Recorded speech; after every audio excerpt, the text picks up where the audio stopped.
दोस्तों, आज की हमारी कहानी है सौदागर की बेटियां। एक समय की बात है, एक राज्य में एक सौदागर रहता था। उसकी 3 बेटियां थीं। तीनों बेटियां परियों की तरह बहुत खूबसूरत थीं। सौदागर अपनी बेटियों को बहुत प्यार करता था। एक बार सौदागर व्यापार के सिलसिले में विदेश जा रहा था, तो उसने अपनी तीनों बेटियों से पूछा कि वह विदेश से उनके लिए क्या लाई। बड़ी बेटी ने कहा, मुझे एक सोने की थाली चाहिए।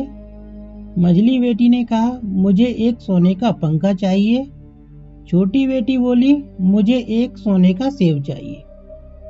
अपना काम खत्म करने के बाद जब सौदागर घर लौटने लगा, तब वह बड़ी बेटी के लिए सोने की थाली, मझली बेटी के लिए सोने का पंखा लेकर आया, लेकिन उसे कहीं भी सोने का सेब नहीं मिला।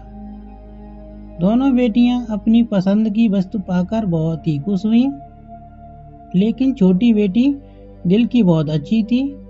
वह सोने का सेब नहीं मिल पाने के कारण दुखी नहीं हुई। उसने अपने पिता से कहा, आप तो अक्सर विदेश जाते रहते हैं, यदि आपको कहीं भी सोने का सेब मिले तो मेरे लिए ले आना। एक दिन एक राजकुमार घोड़े पर सवार होकर एक राज्य से दूसरे राज्य का भ्रमण करते हुए सौदागर के राज्य में आ पहुंचा। रास्ते में चलते चलते सौदागर के घर के पास जब वह पहुंचा, तब उसकी नज़र सौदागर की छोटी बेटी पर पड़ी। वह उसे देखता ही रह गया।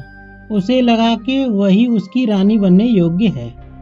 वह सौदागर के पास पहुंचा और अपना परिचय देकर उसने उसकी छोटी बेटी का हाथ मांगा।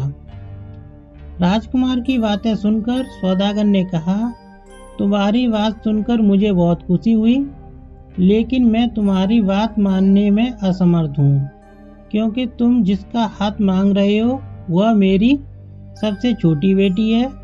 उससे बड़ी मेरी 2 बेटियां और हैं। बड़ी बेटियों की शादी किए बिना मैं छोटी बेटी के साथ तुम्हारी शादी कैसे कर दूं? यदि तुम चाहो तो मैं अपनी बड़ी बेटी के साथ तुम्हारी शादी कर सकता हूँ। राजकुमार ने कहा, मैं आपकी बात पर सहमत हूँ, किंतु अपने माता पिता को दिखाने के लिए उसे अपने साथ लेकर जाना चाहता हूँ। 2 दिनों के अंदर वापस ले आऊँगा। सौदागर ने उसकी बात मान ली। राजकुमार सौदागर की बड़ी बेटी को लेकर रवाना हुआ। थोड़ी दूर जाने पर राजकुमार ने अपने घोड़े से कहा, ओ मेरे पवन घोड़े, तुरंत हमें हमारे जादुई घर में ले चलो। राजकुमार का आदेश पाते ही घोड़ा पवन की गति से उड़ने लगा और कुछ ही देर बाद घने जंगल के भीतर स्थित एक छोटे से घर के दरवाजे के समीप जाकर रुक गया। घोड़े से उतरकर राजकुमार सौदागर की लड़की को लेकर घर के अंदर गया। घर के अंदर के कमरे बहुत सुंदर थे। राजकुमार ने सौदागर की बेटी को एक कमरे में एक आसन पर बैठने को कहा। वह आसन बहुत ही सुंदर और मुलायम था। जब सौदागर की बेटी उस पर बैठी, तब एक दासी उसके लिए शरबत का गिलास लेकर आई। राजकुमार के अनुरोध पर सौदागर की बेटी ने शरबत पी लिया। अब राजकुमार ने सौदागर की बेटी से पूछा, क्या तुम पहले कभी इतने मुलायम आसन पर बैठी थी और कभी इतना बढ़िया शरबत पिया था? सौदागर की बेटी बोली, मैं इतने मुलायम आसन पर कभी नहीं बैठी और ना ही कभी जीवन में इतना बढ़िया शरबत पिया था। राजकुमार ने कहा, मेरे प्रश्न के उत्तर में तुमने जो कहा है उस तरह का उत्तर रानी बनने योग्य लड़की के मुख से कभी नहीं निकलेगा।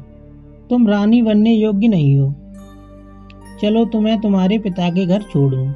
फिर राजकुमार सौदागर की मझली बेटी को लेकर अपने उसी घर में पहुंचा।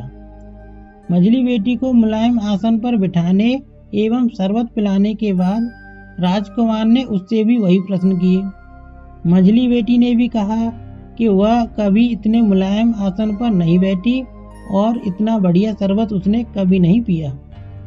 उत्तर सुनने के बाद राजकुमार ने कहा, तुम भी रानी बनने योग्य नहीं हो। अंत में छोटी बेटी की बारी आई।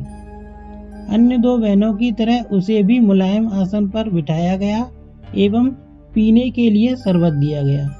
उसके बाद राजकुमार ने उससे भी वही प्रश्न किए। छोटी बेटी हंसकर बोली, जी हाँ, माँ की गोद इससे भी अधिक मुलायम है और माँ का दूध इस शरबत से भी अधिक स्वादिष्ट है।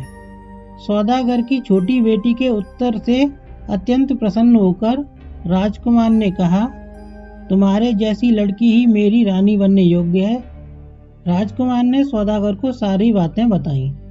सौदागर सारी बातें सुनकर बहुत खुश हुआ और उसने अपनी छोटी बेटी का विवाह राजकुमार के साथ कर दिया। तो दोस्तों, आज की कहानी आपको कैसी लगी ये हमें कमेंट में बताइए।